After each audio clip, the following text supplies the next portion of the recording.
ನಾವು education details ತಗೊಳ್ತೀವಿ. ಕುಟುಂಬದಲ್ಲಿ ಏನೇನು ಎಜುಕೇಶನ್ ಆಗಿದೆ ಅದರ ಡೀಟೇಲ್ಸ್ ಎಲ್ಲ ತಗೊಳ್ತೀವಿ. ಎಂಪ್ಲಾಯ್ಮೆಂಟ್ ಡೀಟೇಲ್ಸ್ ಏನಿದೆ ಆ ಡೀಟೇಲ್ಸ್ ಕೂಡ ತೆಗೆದುಕೊಳ್ತೀವಿ. ಆಮೇಲೆ ಲ್ಯಾಂಡ್ ಹೋಲ್ಡಿಂಗ್ ಡೀಟೇಲ್ಸ್, ನಿಮ್ಗೆ ಏನೇನು ಲ್ಯಾಂಡ್ ಹೋಲ್ಡಿಂಗ್ಸ್ ಇದೆ ಅದನ್ನು ಕೂಡ ತೆಗೆದುಕೊಳ್ತೀವಿ.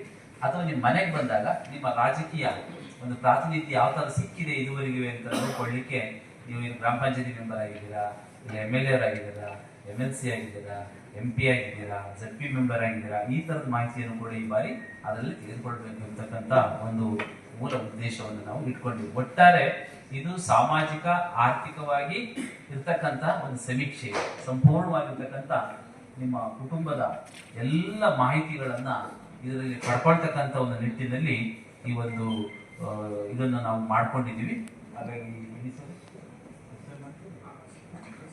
ಈಗ ಮುಂದುವರೆದಂತೆ ಅಂದ್ರೆ ಡೀಟೇಲ್ ಮಾಹಿತಿಯನ್ನ ಒಂದೊಂದು ವಿಷಯಗಳನ್ನು ಕೂಡ ವಿವರವಾಗಿ ನಿಮ್ಮ ಮುಂದೆ ನಾವು ಪ್ರಸ್ತಾಪ.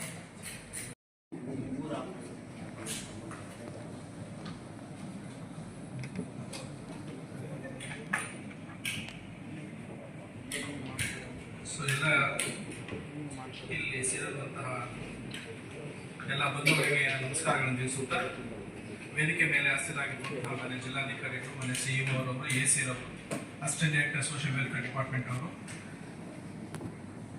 ಈಗ ಮೊದಲನೇ ಉದ್ದೇಶ ಇದನ್ನು ಯಾಕಂದ್ರೆ ಆಯ್ದ ಪ್ರದೇಶಗಳಲ್ಲಿ ಫಾರ್ ಎಕ್ಸಾಂಪಲ್ ಗ್ರಾಮ ಪಂಚಾಯತಿಯಲ್ಲಿ ಒಂದು ಸೆಂಟರ್ ಅನ್ನು ಓಪನ್ ಮಾಡ್ತೇವೆ. ಸೊ ಅದರಲ್ಲಿ 3 ದಿವಸ ಸಮಯಾವಕಾಶ ಕೊಟ್ಟಿದ್ದಾರೆ.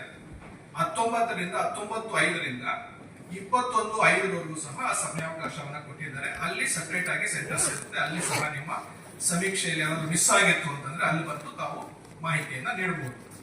ತದನಂತರ 3ನೇ ಫೇಸ್ ಬಂದಾಗ 19/5/2025ರಿಂದ 23/5/2025ವರೆಗೂ ಆನ್ಲೈನ್ ಮೂಲಕ ಸ್ವಯಂ ಘೋಷಣೆ ಮಾಡ್ಕೋಬಹುದು.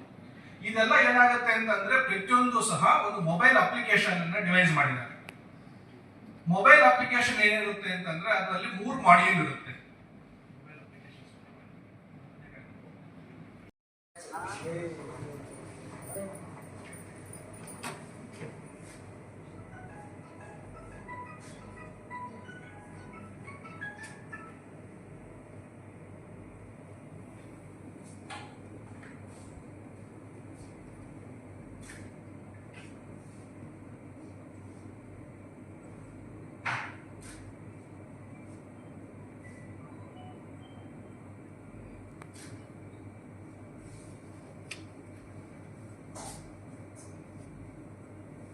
ಎಲ್ರಿಗೂ